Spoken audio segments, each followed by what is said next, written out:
Imagine you've spent your entire life training a machine to catch falling objects. You've fed it millions of data points on gravity, wind resistance, trajectory, everything. Right. It's a perfectly optimized system. Exactly. It's perfect. But then, one morning, you turn the machine on, and gravity is suddenly pulling sideways. Oh, that's a nightmare scenario. Right. The object doesn't fall. It just shoots horizontally at Mach 2. Everything the machine supposedly knows is instantly obsolete. It has to basically figure out the new physics of the world in real time, or it just breaks. Yeah, and looking at the telemetry we have today, gravity pulling sideways is probably the most accurate way to describe the market environment right now. It is genuinely terrifying for a data scientist to watch. Well, welcome to today's deep dive. We are examining this incredibly dense observation log from Team AI Lab, and it's dated June 18th, 2026. It's a fascinating data set. It really is. The mission for today's deep dive is to explore how these proprietary algorithms, these highly specialized digital entities, are tracked to survive in a market environment that has, well, completely detached from its historical baseline. Concretely broken down. Exactly. We are watching them navigate an absolute systemic breakdown. But before we get into the actual mechanics of this log, we need to set the ground rules. Yes, this is crucial. We must firmly establish the parameters of what we're looking at today. This is strictly a research and observation deep dive. Right, so no financial advice. None whatsoever. There are no buy or sell recommendations here. We are absolutely not discussing future profits or, trading strategies for you to use in your own portfolio. This isn't a how-to guide. Exactly. We are evaluating a closed system simulation under extreme stress. Just think of it as reading the sensor data from a probe dropped into a collapsing star. I love that analogy. We are just here to observe the mathematics of adaptation, nothing more. And the operative word there really is adaptation. Because we aren't just watching a single monolithic AI try to crunch some numbers. Team AI Lab has actually deployed two distinct factions of algorithms. Right, two completely different approaches. And they operate on, honestly, entirely opposite philosophies of survival. We've got Team Mountain Climbers and Team Wave Riders. Let's start with the climbers, because their foundational logic is something called equilibrium detection. Yeah, equilibrium detection. And to understand how radical this is, you have to realize how normal algorithms work. Most trading algorithms thrive on predictability, right? Like buying low and selling high. Exactly. They rely on the idea that prices will eventually revert to a historical mean. But when a market breaks, when there's an unprecedented storm like we're seeing in this log, those mean reversion models fail catastrophically. Because the mean just doesn't exist anymore. Precisely. The baseline is gone. So the mountain climbers approach this by completely abandoning the search for historical patterns. Instead, they hunt for statistical stationarity in a non-stationary environment. Okay, wait, I want to make sure I'm following the mechanics there. When you say statistical stationarity, what does that actually look like for the algorithm? It means they are actively hunting for a synthetic baseline. They're scanning, thousands of interacting variables to find a localized pocket of data where the chaotic forces pushing the market up. And dragging it down. Right, where those forces perfectly cancel each other out. They are looking for an unmoving anchor point, like a mathematical stillness, right in the middle of severe volatility. So it's like someone desperately looking for the eye of a hurricane. That's exactly it. They want to find the one spot on the mountain that isn't shaking, and they just want to bolt themselves to it. Man, so they're playing this massive, multi-dimensional game of defense.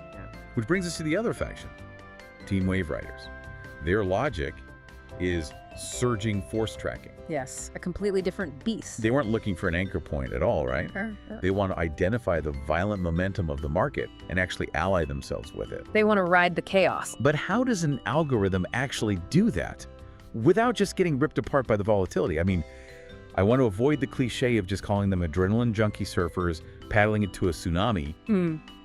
Mechanically, how do you track a surging force? By tracking the first and second derivatives of price action and order flow. Okay, so not just the price itself. Right. Instead of looking at where the price is, the wave riders are calculating the velocity and acceleration of the data. When the market gravity pulls sideways, they don't try to stand still like the climbers. They lean into it. They attempt to dynamically adjust their weightings to hitch a ride on the sheer kinetic energy of the anomaly. It's akin to a race car aggressively drafting in the slipstream of a larger vehicle. Oh wow, drafting in a storm. Yeah, they are using the market's own destructive momentum to pull themselves forward, constantly recalibrating their position to avoid crashing when the direction violently shifts. Which raises an immediate question for me about risk. When the environment is actively destroying traditional models, is one of these philosophies inherently safer? Safer.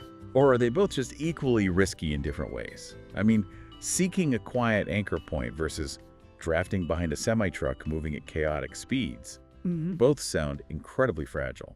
Neither is safe. I mean, safety is a concept that relies on historical precedent, and as we established, precedent is entirely gone today. The difference lies entirely in their risk distribution profiles. How so? Well, the mountain climbers are taking on the risk of paralysis. If they misidentify a temporary pause as a permanent anchor point, The market just drops out from under them. exactly. But the wave riders take on the risk of hyperreactivity. If they lock onto a surge that suddenly reverses, their momentum becomes a fatal liability. So let's look at how that philosophical split is manifesting in their actual deployment. Because Team AI Lab provided a very clear breakdown of their forces for the June 18 session. Yes, the deployment logs are fascinating. We have the new forces, so these are the daily recruits drafted at 9:00 a.m. Japan Standard Time to test the logic. And then we have the main forces, which are the active veteran units currently grinding through their 10-session lifespan. The contrast in how they manage these two pools of units is incredibly revealing. Yeah, I'm looking at the draft numbers, and frankly, I'm a bit confused by the math here. At 9:00 a.m., the mountain climbers drafted exactly one new unit. Plus one. Just one recruit to test their equilibrium logic today. Meanwhile, the Wave Riders deployed 5 new units into the chaos. A much heavier draft. But when you look at the main forces, the veterans who are surviving, the climbers have a massive roster of 25 active units, and 17 of them are currently holding positive points. Which is astounding in this environment. Right. But then the Wave Riders only have a lean roster of 16 active units, with 9 in the positive. So why the inverse relationship here? Why are the Wave Riders throwing so much new blood into the water, but maintaining a veteran roster that is nearly 40% smaller than the climbers? Because they are burning out, Wait, really? Just burning up the units? what you are seeing is the brutal reality of model decay. Surging force tracking requires the algorithm to constantly overfit itself to transient hyperlocal volatility. Ah, I see. When you are drafting in the slipstream of a chaotic market anomaly, the half-life of your momentum signal is incredibly short. The second the vector changes, the Wave Rider's internal logic is exposed, and it takes massive damage. So the algorithm fundamentally breaks because it's specialized too quickly. Is it because riding the waves just burns units out faster than climbing the mountain? Exactly. It's high attrition warfare for the riders. They are chewing through their algorithms because the environment is just too unstable for long-term momentum tracking. They are forced to constantly cycle in new forces, those 5 recruits, just to replace the units that wiped out. And the mountain climbers are doing the opposite. They aren't burning out because once they find that localized minimum, that pocket of stillness, they just sit there. They dig in. A successful equilibrium unit doesn't need to constantly update its weights in response to every single market tick. It just holds its breath. Right. It has found a pocket where the data cancels itself out, allowing it to survive for much longer. That is why they have a bulky main roster of 25 units and only needed 1 new recruit today. Their veterans are holding the line. But I want to really dig into what holding the line actually means today, because we really need to talk about the severity of this environment. Let's look at the abnormal divergence data for this season. Yes, the index contrast data. This frames everything we've discussed so far. Both teams are facing a massive negative gap against the major indices. Massive is almost an understatement. The climbers are down 6.5 points versus the Nikkei 225, and down 2.5 points versus 2PX. Huge gaps. And the riders are down 5.5 points versus the Nikkei and 1.5 points versus 2PX. Mechanically, under the hood of the simulation, what does a negative 6.5 point index contrast actually indicate? It indicates a structural regime shift. This isn't just a bad day at the office. Algorithms are trained on historical data sets spanning years, right? Say from 2010 to 2025. Right, long-term trends. During that time, certain assets correlate. If metric A moves up, metric B generally moves down. A 6.5 point divergence means those deeply ingrained mathematical relationships have spontaneously decoupled. The rules of the market have just changed. The training data hasn't just become unhelpful, it has become actively toxic. If an algorithm relies on a historical standard deviation band to gauge risk, and the market suddenly moves 5 standard deviations outside that band and stays there, the algorithm's entire worldview collapses. So they are operating completely blind. The storm is just actively swallowing traditional strategies whole, Completely blind, existing logic is useless here. which makes the fact that any of them are surviving seem mathematically impossible. Yet out of this apocalyptic divergence, we still have 17 mountain climber units and 9 wave rider units miraculously holding positive points. It's remarkable. In the context of a market where the physics have broken down, these 26 adapted units stand out like lighthouses in the dark. They are the only things emitting a signal through the noise. Calling them lighthouses is a perfect way to frame their value to Team AI Lab. From a data science perspective, those 26 units are the most precious assets on the board right now. But how are they doing it? What makes them so special? Did they just get lucky by randomly guessing the right direction in the chaos? Luck might explain a single session, sure, but not a sustained positive point hold across a whole tenure. What you are witnessing is real-time structural adaptation. Wow. To hold positive points against a negative 6.5 index drag, these specific units are executing extreme hyperparameter tuning. The 17 climbers have essentially learned to downweight their historical priors. Wait, so they are actively forgetting the training data. Functionally, yes. They are ignoring the data that says this shouldn't be happening and instead are calculating a completely novel equilibrium based only on the immediate broken physics of the current hour. They are erasing their own memories to survive. They have to. And the 9 wave riders. They've managed to isolate a secondary or tertiary momentum signal that isn't being corrupted by the primary index collapse. That is just fascinating. They are like the mutated survivors of the simulation. They figured out the new broken rules. They have mapped the new reality. But, I mean, they can't adapt forever. The log states that these units operate on a mandated 10-session tenure, which brings us to the exit protocols. What happens when a unit finally finishes its grueling 10-session deployment in this storm? This is where the objective reality of the experiment comes into sharp focus. Because I'm looking at today's final scorecard logs. For Team Mountain Climbers, there were no assigned exits today. None of their veterans finished their mandate today. But the Wave Riders did have units complete their 10 sessions, specifically operating in the services sector. They survived 10 sessions of drafting in the slipstream, dodging that model decay, and their final total score logged today is exactly negative 0.0 points. A flat negative 0.0. I gotta push back on this.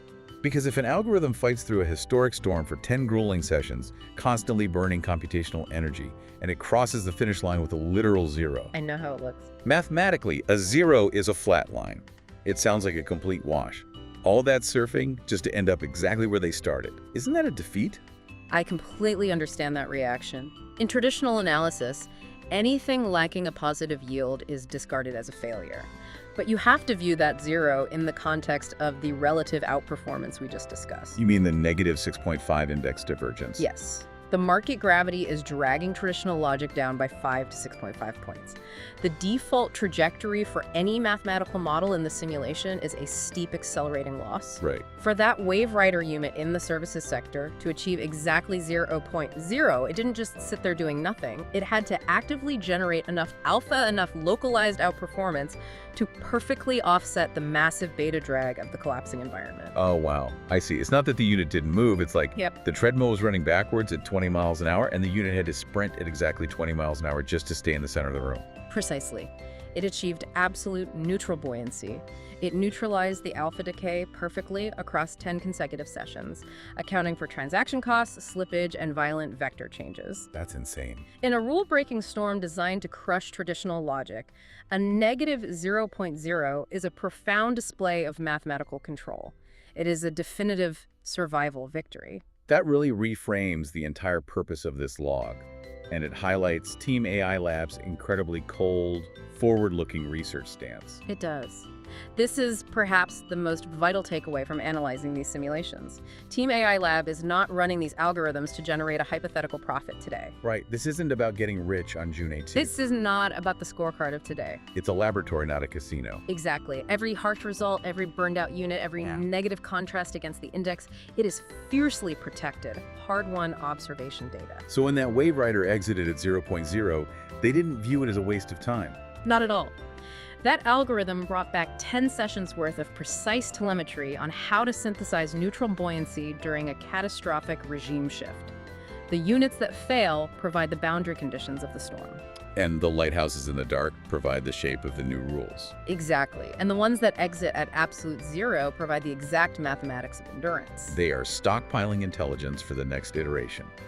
They are gathering the necessary intelligence for the next victory in an unknown future market environment. It is a purely objective approach to chaos. And stepping back from the raw data, looking at the overarching philosophies of the climbers and the riders, it really leaves you with a profound thought to chew on. How so?